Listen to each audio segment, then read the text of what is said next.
Hallo liebe Freunde, schön, dass ihr auch heute wieder hier bei mir vorbeischaut zur neuesten Wanderung. Ich möchte euch heute begrüßen vom Schwartenberg. Der Schwartenberg befindet sich bei Neuhausen, ziemlich weit oben im Erzgebirge, kurz vor der tschechischen Grenze. Und neben der imposanten Aussicht, ihr seht es hier hinter mir, gibt es hier jede Menge zu finden. Die Schwartenberg-Baude alleine ist schon ein Besuch wert. Dann könnt ihr hier oben auch wirklich in die Luft gehen, nämlich beim Segelfliegerclub Schwartenberg.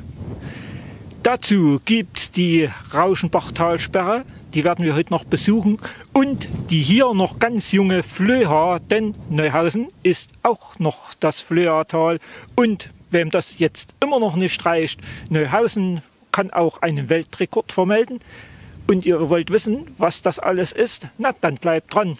Doch halt, bevor wir losgehen, der eine oder andere von euch hat meinen Kanal noch nicht abonniert. Das ist grundsätzlich auch kein Problem, aber nur wer hier unten auf Abo und auf die Glocke drückt, der bekommt immer regelmäßig eine Benachrichtigung, wenn es hier einen neuen Film und eine neue Wanderung gibt. Und das Ganze ist auch noch kostenlos. Also, wenn ihr jetzt gedrückt habt, gehen wir gemeinsam los und ich wünsche euch viel Spaß beim Anschauen und dann beim Ausprobieren vom Schwartenberg bei Neuhausen.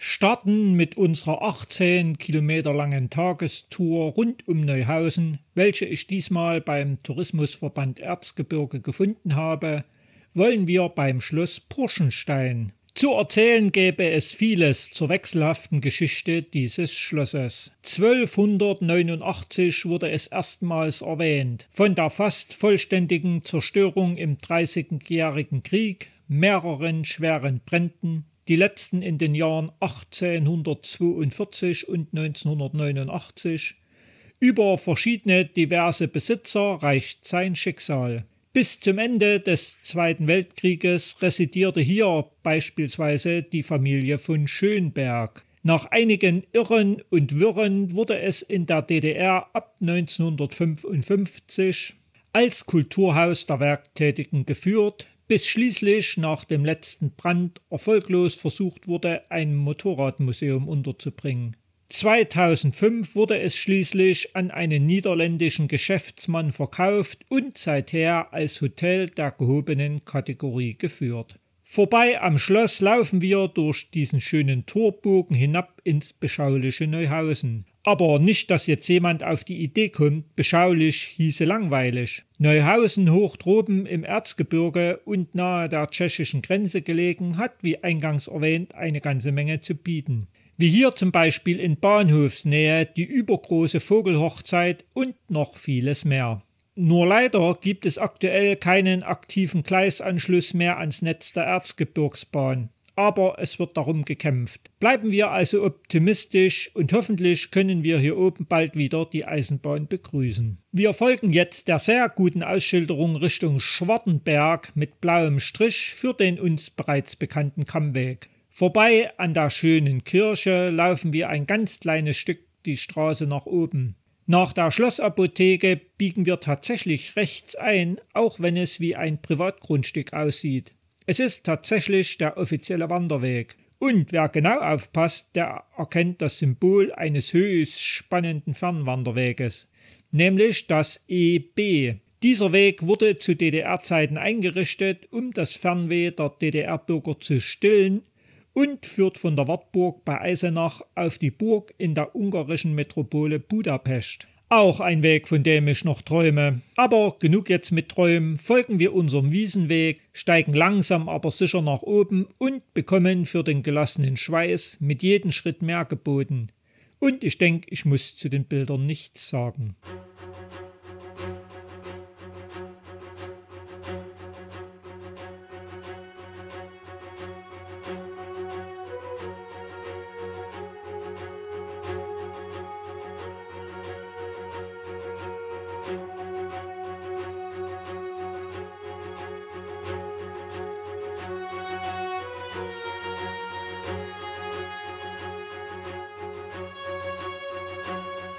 Langsam lugt unser erstes Zwischenziel über den Bergrücken, der Schwartenberg mit der gleichnamigen Baude. Übrigens ist der Weg wirklich nicht zu verfehlen. Dennoch stelle ich euch wie immer unten in die Beschreibung zum Video die Links zur Autoactive bzw. Komoot ein. Ihr könnt diese gern herunterladen, wenn ihr Bedarf habt.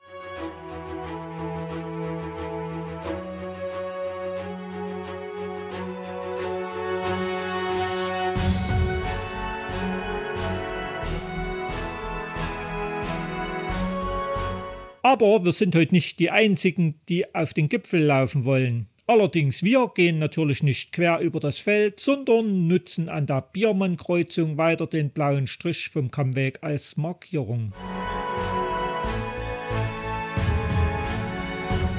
Imposant die Fernblicke hinüber ins Osterzgebirge Richtung Seida. Spannend finde ich das folgende Schild: Winterwanderweg. Diese sind im Erzgebirge doch noch nicht so häufig. Deshalb meine Frage an euch: Hat jemand schon einmal diesen Winterwanderweg benutzt und wenn ja, wie waren eure Erfahrungen? Schreibt es doch bitte unten in die Kommentare. Ich bin wirklich neugierig. Auch wenn es schön hier oben ist, träumt bitte nicht ganz so sehr, denn wir müssen nach links hoch auf den schmalen Pfad abbiegen.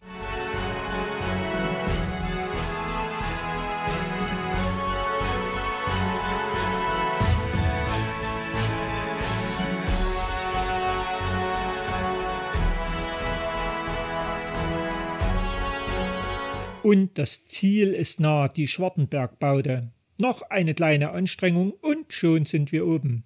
Wer es möchte, der kann sich natürlich auch erst einmal hier oben stärken. Aber zum Schauen gibt es ebenfalls eine ganze Menge. In der Ferne erkennen wir die Rauschenbachtalsperre, finden die Triangulationssäule. Wer nicht weiß, wozu diese Säulen dienen: 1862 wurde begonnen, solche Messpunkte in Sichtabständen zu setzen, um sogenannte Dreiecksnetze zu bilden. Damit wurden die ersten Landvermessungen für Karten durchgeführt. Im Erzgebirge finden sich noch einige davon, beispielsweise auf dem Hirtstein oder dem tschechischen Tschihadlo und noch viele andere.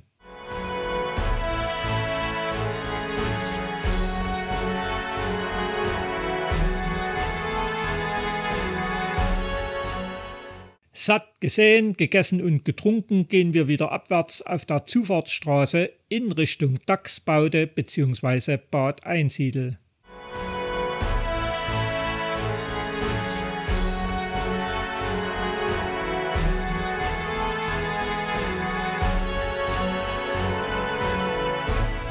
Der Ausblick geht hier auch über die nahe gelegene Grenze auf die kleine, schöne Kirche Malihaj in der Tschechischen Republik.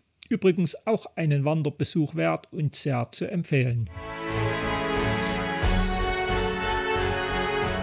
Auf der Straße müssen wir zum Glück nur wenige Schritte gehen und müssten eigentlich vor der Dachsbaude links abbiegen. Aber wer hineingehen möchte, dem kann ich dazu nur raten. Ich habe bisher nur gute Erfahrungen gemacht. Wie dem auch sei, ob ihr euch erst den Bauch vollschlagen wollt oder nicht, der Weg führt durch dieses Tor in die Schonung. Und nachdem wir diese durchquert haben, unterhalb weiter Richtung Bad Einsiedel. Es ist ganz einfach und geht immer geradeaus.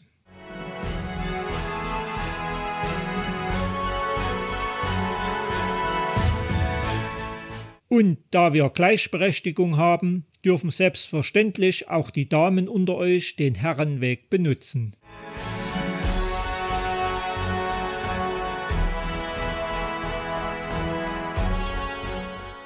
In Bad Einsiedel angekommen, wundert ihr euch vielleicht über den Namen. Weder ein Schwimmbad noch ein Kurbad zu entdecken. Woher kommt also der Name? Aufklärung zur Geschichte finden wir beispielsweise in einer Akte von 1560 des Hauptstaatsarchivs Dresden. Dort wird dieser Komplex zum ersten Mal erwähnt. Man spricht von einem Haus mit Feldern, welches 2 Brüdern gehörte. 1550 wurde die kieselsäurehaltige Quelle des Frauenbaches entdeckt. Diesen Quellen wird eine Heilwirkung bei Geschwüren, Melancholie und offenen Wunden nachgesagt. Dennoch wurden diese noch lange nicht genutzt, bis die heutigen Gebäude zwischen 1723 und 1753 errichtet wurden. Und diese sollen in ihrer Grundfläche dem Klosterhof vom Kloster im heutigen tschechischen Ossek gleichen. Interessant daran, und damit kommen wir zu unserer Quelle zurück, 1723 soll auch ein erstes Badehaus errichtet worden und 1840 bereits 9 Zimmer mit 12 Wannen vorhanden gewesen sein. Dann ging die Sache richtig los. 1846 wurden Wasseranalysen durchgeführt und diese wiesen die Heilwirkung der Quellen tatsächlich nach. Somit war ab 1881 unser Bad Einsiedel das höchstgelegene Kur- und Mineralbad Sachsens. 1937 endete allerdings dieses Kapitel. Der Kurbetrieb wurde eingestellt, in der Folge dieser Komplex allerdings für den Wintersport wiederentdeckt und zu DDR-Zeiten als Erholungsheim zu neuer Blüte gebracht. Anfang 2015 wurde der Gasthof mit Pension wieder eröffnet und ist inzwischen mehr als nur ein Geheimtipp. Der weitere Weg ist kein Problem. Geht einfach den Pferden hinterher. Sind keine da? Na dann bis zur Kreuzung und dort links auf den Schwertweg in Richtung Rauschenbach. Schaut übrigens an der Kreuzung genau hin. Hier finden wir mit dem Heidengraben einen weiteren der Kunstgräben für den Bergbau, wie wir ihn zum Beispiel aus dem Schwarzwassertal mit dem grünen Graben kennen.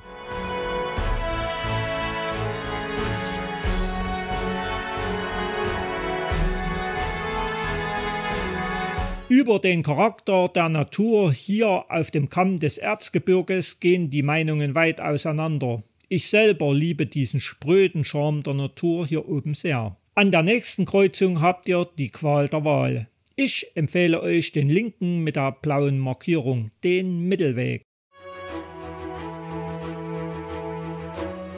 Zwischendurch öffnet sich das Sichtfeld und wir haben noch einmal einen schönen Blick zum Schwartenberg.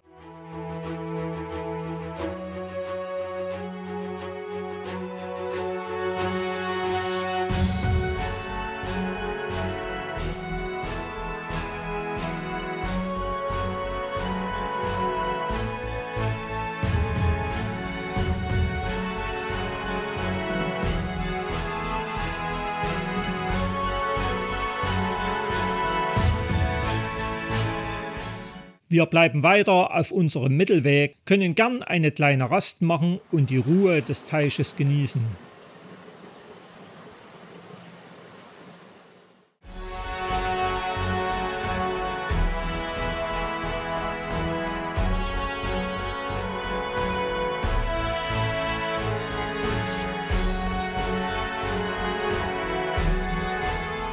Interessant fand ich dieses Hinweisschild, denn von Köhlern in dieser Region wusste auch ich noch nichts. Die hatte ich bisher eher in die Gegend um Sosa oder Eibenstock verortet.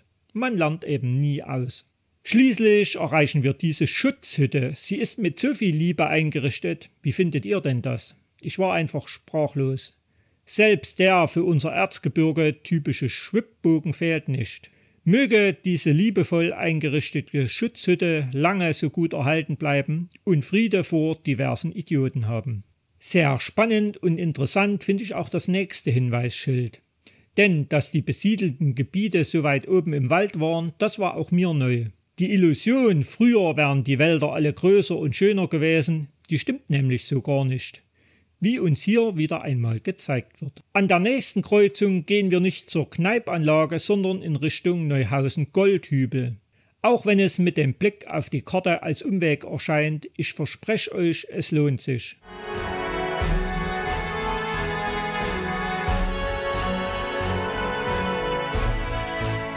Denn spätestens, wenn sich der Wald öffnet und wir die sogenannte Buschecke erreichen, sollten wir stehen bleiben und genießen. Ohne Kommentar der Ausblick. Und dafür hat sich der kleine Umweg gelohnt.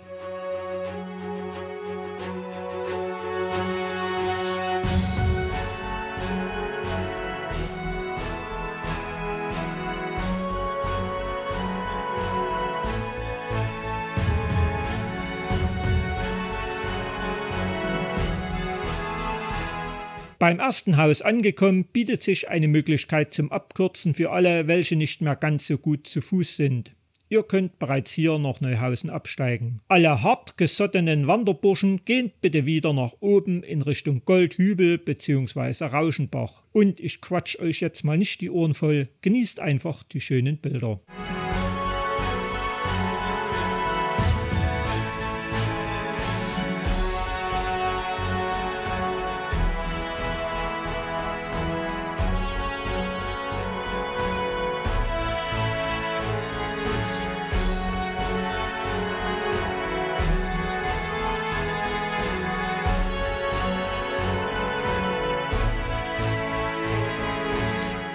An der Waldecke angekommen, orientieren wir uns jetzt in Richtung Talsperre bzw. Kämmerswalde.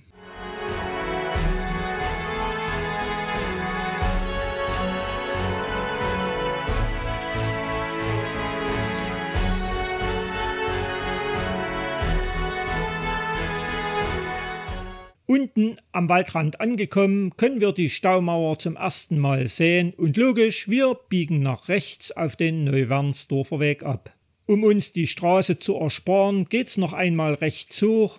Die Ausschilderung ist weiterhin die Talsperre. Schließlich kommen wir dann doch an die Hauptstraße. Aber keine Angst, die überqueren wir und können außen rechts an diesem befestigten Weg gehen. Und das sind auch nur ca. 100 Meter, dann biegen wir links ein. Wer sich ausschließlich auf die GPS-Daten verlassen will, bitte aufgepasst, hier sind diese nicht ganz exakt. Der Weg führt auf dieser Strichellinie nach oben. Aber ihr seht es, dieser schmale Pfad ist der einzige und nicht zu verfehlen. Dann noch wenige Meter an der Straße und wir können bereits auf die Staumauer schauen. Interessant ist die Geschichte des Baus. Wie erwähnt fließt hier unsere Flöa und speist die Talsperre. Wenige Kilometer vorher kommt sie aus der Tschechischen Republik herüber. Dort heißt sie übrigens Flaje. Überlegungen zum Bau einer Talsperre in dieser Region gab es schon lange. 1951 wurde dann konkrete Verhandlungen zwischen der DDR und der CSSR geführt und noch im gleichen Jahr auf dem tschechischen Territorium mit dem Bau einer ersten Talsperre, der Talsperre Flaje, begonnen.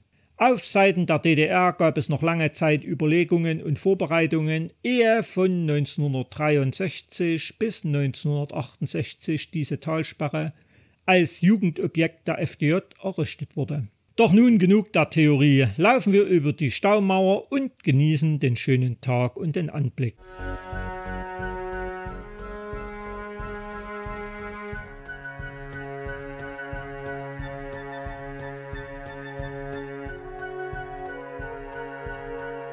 Haben wir dann die Staumauer überquert, folgen wir zunächst der Ausschilderung Flugzeug bzw. Holzhau. Schön finde ich den Ausblick auf diese Hochebenen des Erzgebirges. Hier vorn an diesem kleinen Abzweig aufgepasst. Wir laufen nicht, auch wenn es verlockend aussieht, weiter in Richtung Flugzeug, sondern biegen links auf den Wiesenweg in Richtung Neuhausen ab.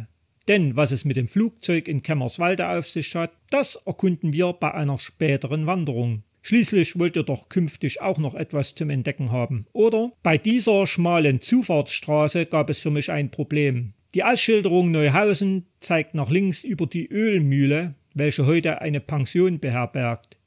Die GPS-Daten gehen jedoch geradeaus. Da ich für euch diese vom Tourismusverband Erzgebirge vorgeschlagene Tour ausprobieren und testen wollte, habe ich mich daran gehalten, kann aber sagen, die beiden Wege treffen nachher wieder aufeinander. Den ersten Teil des Weges finde ich auch hier sehr angenehm. Das Problem kommt aber jetzt. Wir stoßen auf die Straße und die müssen wir mangels Alternative auch wirklich laufen. Der einzige Wermutstropfen an dieser ansonsten sehr, sehr schönen Tour. Und es gibt wirklich keine andere Möglichkeit. Also losmarschiert und sich an den schöneren Dingen am Wegesrand erfreut. Nach einem reichlichen Kilometer erreichen wir den Ortsteil Hainberg und werden erlöst. Wir dürfen rechts in den Kämmerswalder Weg einbiegen. Nach dem Straßenabschnitt habe ich diesen Feldweg ganz sehr genossen. Aber ein Tipp noch an all diejenigen, welche den Weg im Sommer ausprobieren wollen: Setzt euch etwas auf den Kopf. Hier ist alles freies Feld und den Sonnenstich bekommt ihr hier bestimmt inklusive dazu.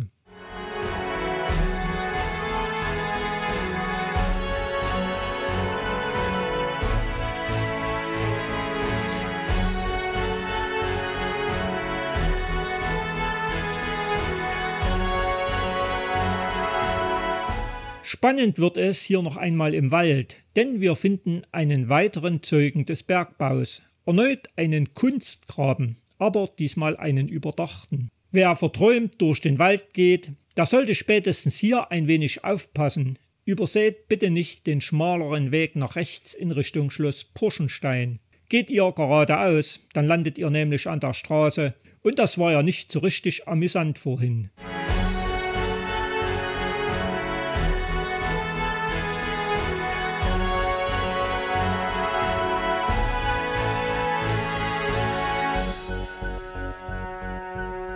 Das Reichelt-Panorama ist wirklich umwerfend.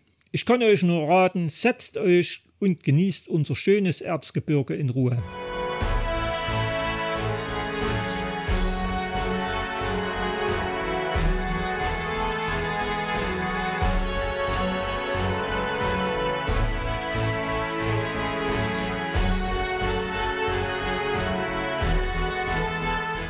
Jetzt haben wir es gleich geschafft. Wir steigen hinunter, vorbei an diesem alten Sägewerk und erreichen das Schloss Purschenstein, unseren Ausgangspunkt.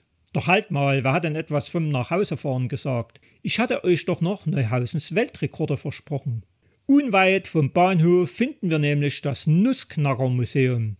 Wer das versäumt, der ist so etwas von schuld, ihr glaubt das gar nicht. Denn in der alten Stuhlfabrik finden wir dieses herrliche Museum, was übrigens noch viel mehr als nur Nussknacker zu bieten hat.